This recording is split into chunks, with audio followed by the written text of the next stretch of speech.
on, Keith, better first touch.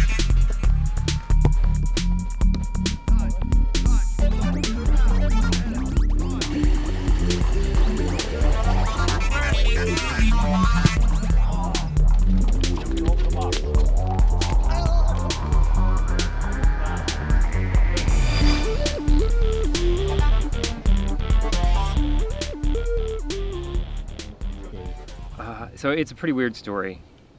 I was walking to class one day when I was in graduate school at the University of Washington, and the captain of the team at the time, he saw me and he saw that I had a soccer jacket on, he saw that I had a limp, and he just kind of put two and two together, and he walked up to me and he said, "Hey, you have CP, you should think about playing for this team I'm on."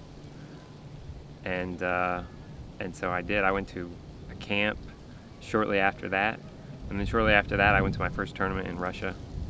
Learned about the team while I was in college. My background's in adapted PE, and I had to take a class that dealt with disability sport. So I did some research on my own, and I was looking for tennis, but I came across the team and saw that it was for people with CP, and I thought, well, I used to play, so why don't we give it a shot? I'll just get in touch with them and see where it goes. And luckily it went well for me, and it went from there. Through Eurosport, the soccer catalog, there was an article about a player who went to the Barcelona Paralympics and just called him up and had a tryout a few months later. I think that the biggest misconception about the team is that it's not a serious team. I think that people just assume that we're just a group of guys out there playing soccer. They don't realize that we are a full national side and that we're playing against other countries and we have to train on our own and put forth a full effort. It's not just a beer league or a recreational league where people come together and just kick the ball around. You know, we're wearing our country's colors. We have the crest over our heart, just the same as the men's national team, the same as the Landon Donovan or Carlos Bocanegra. For people with CP or stroke or traumatic brain injury, it's the highest level, and it's highly competitive, and it is a great honor to be on the team. People conflate being in the Special Olympics with being in the Paralympics, and they also feel like the two, I just don't think they know that there's a difference. People just don't realize that there's absolutely no connection. Let me say that again. There's absolutely no connection between the Paralympics and the Special Olympics. None. I wrote a letter to the editor a couple weeks ago to a runner's magazine, and it was about an article where the author had just sort of confused the two Special O and Paralympics and lumped them together a lot in the article and actually called them both charity sports. And I wrote to him and I said, I'm kind of shocked to learn that I'm in a charity sport. I really certainly don't feel like that, and I feel like an Olympian. And certainly you don't feel like the Olympics is a charity sport. The other misconception that I run into a lot, or that I've had and that I have also run into a lot, was that there has to be something wrong with you to play in the Paralympics. And that is not quite true. You have to have a disability. That doesn't mean there has to be something wrong with you. You know, I get to teach the younger players, how to play the game, and as a person, I get to be a better role model for them. So I think first of all, it makes me a lot more interesting as a person. Software engineer, math grad student, these things don't really inspire conversation with others very well. But when I tell people that I play soccer, they are much more interested in whatever story it is that I have to tell. It benefits me as a player by it forces me to stay in shape.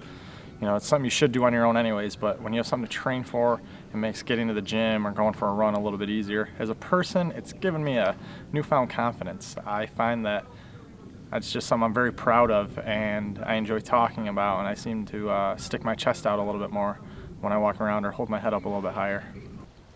You get to meet amazing people. The guys on the team are a reason to give it a shot. They're great guys to play with. They're great guys to hang out with. And I mean, soccer's a team sport, so you got to love the guys you play with, and I definitely do. So I think it's just given me a lot of opportunity to travel and to meet people. I've met so many people playing for this team that I would otherwise have never met. I would never even have come within 10,000 miles of some of the people that I've met playing on this team. These guys on the team have all been through something similar that you're going through. Not that it's necessarily something major, but you've all got something that's held you back or pushed you in some way. and everybody can relate to you. I love to train now, and I didn't used to love to train. The suicides, the speed ladder, all that stuff, I just eat that stuff up now. And I think that I can blame the coaches for a lot of that because they make training really fun. But most of my memories are winning and losing important games. I remember we played Ukraine in 2003 in Buenos Aires, and I got to play, and I think I ran around like a chicken with my head cut off that whole game that I was in. But I had so much fun because that team is amazing, and I had never gotten the chance to play such a competitive game before, and a game that really mattered. Like, I mean, if we did well in that game, it really meant a lot. Probably actually playing in the Americana Stadium in Rio.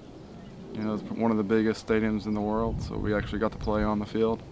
I'm pretty dedicated to soccer, and I love playing it, and I love training, but there's always someone out there who is so much more dedicated than me, and they just pour their heart and soul. And so watching games where everything for those people, everything is on the line, it's mind-blowing. I have a few memorable moments with the team. It was really exciting being named to my first roster, and then when I scored my first really meaningful goal in international competition, that was a great feeling. And then this past World Championships, I had a chance to be the captain against Japan, and not many people can say that they got to captain a national side, and we also got the win, so it was just a great feeling all the way around. You know, people say, oh, you work so hard, what sacrifice? But is it really sacrifice to do something you love and to find time in your schedule for something that is just a blast?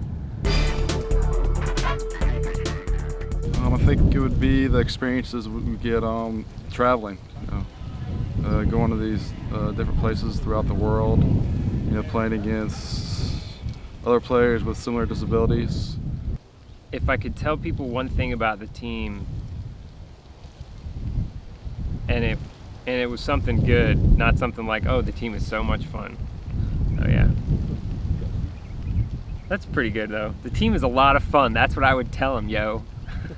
Outside of family and friends, it's been the best experience of my life. As a little kid, I remember growing up, and I dreamed of just being a pro athlete, and I'd be watching a sporting event, and I'd be sitting there with whichever piece of equipment it involved, or in our basement as a kid, we had a finished basement, and I would just run around, and I was the best quarterback ever. I've won like 10 Super Bowls down in that basement. I've scored plenty of World Cup goals, but somebody with CP or any limiting condition, those dreams are a little unlikely, so this team provides me with that avenue to represent my country. And so it's probably been one of the best things to ever happen to me.